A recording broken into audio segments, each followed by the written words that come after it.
Um, Good morning again. Ito yung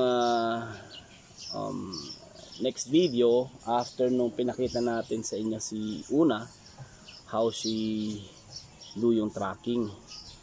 I will introduce naman itong article using the article wood. I have my clicker and I will use high value treat, which is a hot dog. Okay, maybe kalahati lang naman ang gagamitin ko. And we will start to introduce ito sa kanya, mark his behavior. And ang aantayin ko sa kanya is yung nakadapa siya at ipo-point niya ng nose itong article, then I give him a reward. Okay.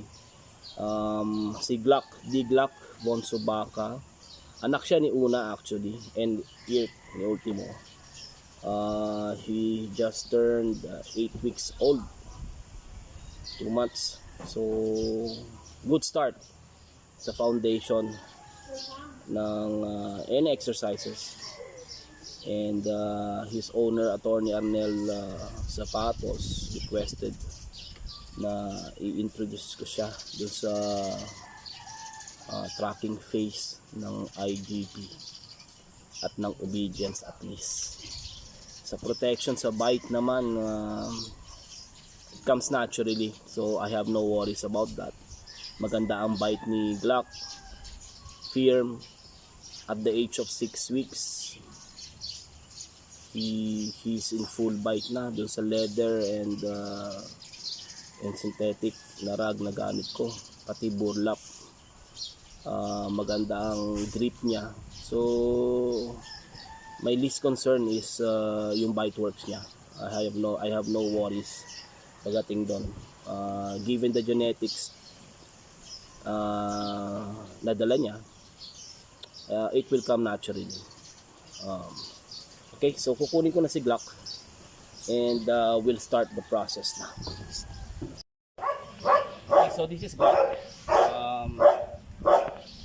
Yung 8 weeks old. Introduce natin itong article. Yung paan niya. What I will do, yung kinagat niya. What I will do is we'll put him on the down position, flats.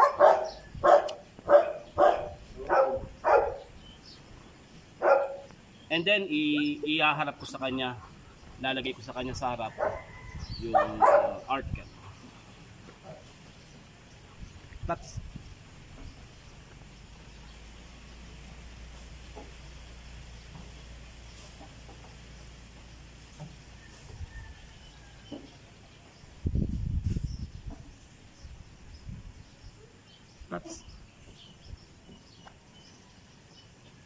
By the way, I'm using gapay. I will put a scent here, hot dog sa loob, and para madut-dut niya at maamoy niya. Once na maamoy niya, pinote niya yung nose niya dun sa wood, then reward ako. Okay? Here. That's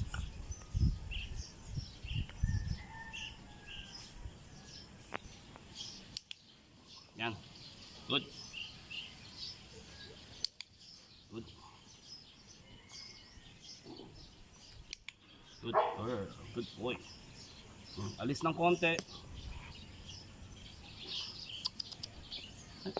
Lock.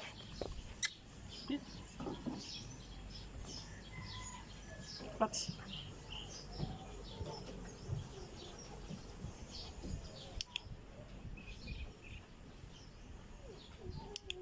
Good. Boy.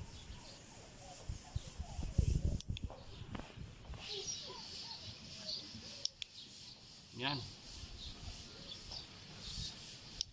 Good boy. Good boy. Lipat ng position until malaman niya na it's the wood na dinadapa niya at ginaamoy niya, kaya siya nagkakaroon ng pagkain.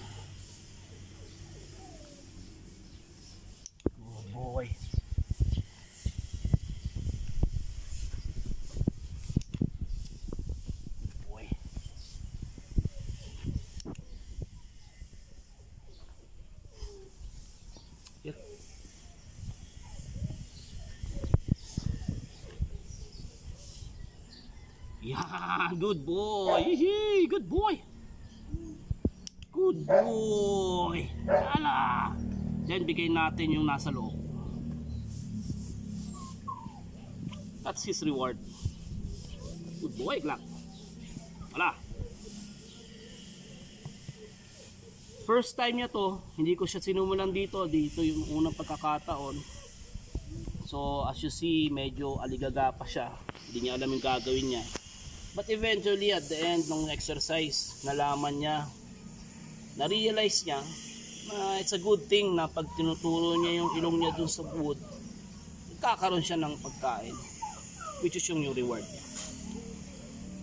Anyway, once again, that's all for now. And I will update, I will make another video. I would say it will be smoother kasi second time niya na yon. Nagets niya naman kung ano yung gusto kong ipagawa sa kanya. So it will be easy na. Besides, the food drive ni Glock is napakataas. As you see, 2 months old. Look at his build. He is the biggest in the litter doon. Actually second to the biggest. Good size.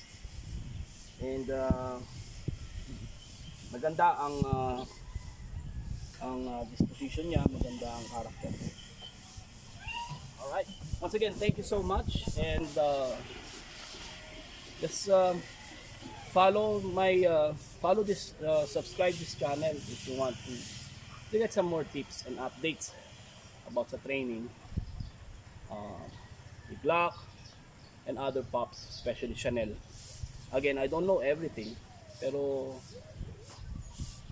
may babahagi ko naman kung ano yung konting nalalaman ko sa mga baguhan. Kasi simula din naman ako sa walang alam, nagtiyaga lang ng din content. Once again, have a great day, and I hope you've enjoyed this video.